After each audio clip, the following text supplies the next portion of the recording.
മച്ചാമാരെ എല്ലാവർക്കും എൻ്റെ ഒരു പുതിയൊരു വീഡിയോയിലേക്ക് സ്വാഗതം. ഇന്ന് ഞാൻ നിങ്ങൾക്ക് ഇവിടെ പരിചയപ്പെടുത്താൻ പോകുന്ന ഒരു പുതിയ മോഡൽ, പുതിയൊരു ബ്രാൻഡാണ്.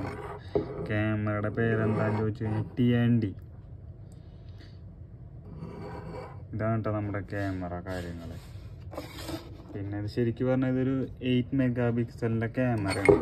സംഭവം ക്യാമറ കാര്യങ്ങളൊക്കെ ചെറുതാണെങ്കിലും ഇതൊരു 8 മെഗാ പിക്സലിൻ്റെ ക്യാമറയാണ്. ഇതിൻ്റെ ബോഡി എന്താണെന്ന് ചോദിച്ചു കഴിഞ്ഞാൽ ഫുൾ മെറ്റൽ ബോഡിയാണ് കേട്ടോ.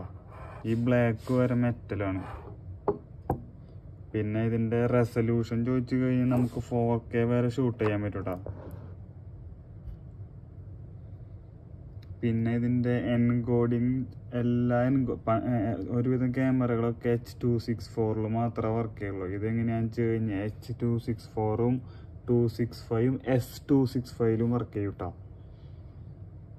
പിന്നെ ഇത് 120 dB WDR ആണ്.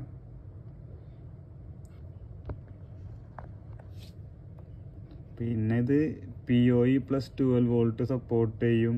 അതുമാത്രമല്ല ബിൽറ്റ് ഇൻ മൈക്കുണ്ട്, SD കാർഡൊക്കെ സപ്പോർട്ട് ചെയ്യും.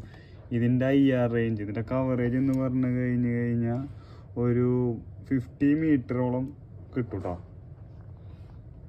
പിന്നെ ഇതിലെ വീഡിയോ അനലിറ്റിക് എന്താണെന്ന് ചോദിച്ചു കഴിഞ്ഞാൽ ട്രിപ്പ് വയർ എന്ന് പറഞ്ഞു കഴിഞ്ഞാൽ നമ്മളിപ്പോൾ ഒരു ഏരിയ, ഇപ്പോൾ അതിലൊരു പ്രോഗ്രാം സോഫ്റ്റ്വെയറിൽ ഒരു പ്രോഗ്രാം സെറ്റ് ചെയ്യണം. ഈ ഏരിയയിലേക്ക് ഏതെങ്കിലും വെഹിക്കിൾ വന്നു കഴിഞ്ഞാൽ ഒരു അലാം അടിക്കണം, അങ്ങനെയൊക്കെ പറഞ്ഞു കഴിഞ്ഞാൽ അതിനുള്ള ഓപ്ഷൻ ഉണ്ട്. സംഭവം ക്യാമറ ചെറുതാണെന്ന് വെച്ച് കഴിഞ്ഞാൽ ഫീച്ചേഴ്സൊക്കെ ഭയങ്കര ഫീച്ചേഴ്സാണ്. പിന്നെ സംഭവം ഫിക്സഡ് ലെൻസ് ക്യാമറയാണ്. 8 മെഗാ പിക്സൽ അഞ്ച് കഴിഞ്ഞാൽ 2 ടൈപ്പ് ഇതിൽ വരുന്നുണ്ട്.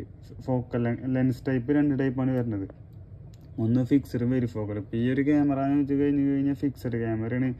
അതിലെ ഫോക്കസ് ചെയ്യാൻ പറ്റുന്ന 2 ടൈപ്പാണ്. ഒന്നെന്ന് പറഞ്ഞു കഴിഞ്ഞാൽ 2.8ലും 4mm. 2.8 എന്ന് പറഞ്ഞു കഴിഞ്ഞാൽ നമ്മൾ ഡിറ്റക്ഷൻ റെക്കഗ്നൈസേഷൻ ഏരിയയിലാണെന്ന് വെച്ച് കഴിഞ്ഞാൽ 2.8mm ലെൻസാണ് നമ്മൾ സെലക്ട് ചെയ്യുക. ഈ 4mm എവിടെയാണെന്ന് വെച്ച് കഴിഞ്ഞാൽ ഐഡൻറ്റിഫിക്കേഷൻ പർപ്പസിൽ ഉപയോഗിക്കുന്ന ഏരിയയിൽ എൻട്രൻസ്, സ്റ്റെയർ കേസ് അവിടെയൊക്കെ അഞ്ച് കഴിഞ്ഞാൽ നമ്മൾ ഉപയോഗിക്കുക 4mm. 2.8mm ഇവിടെ യൂസ് ചെയ്യാന്ന് വെച്ച് കഴിഞ്ഞാൽ നമ്മൾ ഡിറ്റക്ഷൻ റെക്കഗ്നൈസർ, അതായത് പെരിമീറ്റർ, കോറിഡോർ അവിടെയൊക്കെ വെച്ച് കഴിഞ്ഞാൽ നമ്മൾ 2.8mm ആയിട്ടാണ് നമ്മൾ ചൂസ് ചെയ്യുക. ഇതിൻ്റെ ഉള്ളിൽ 2 IR ലൈറ്റ് ഉണ്ട് കേട്ടോ.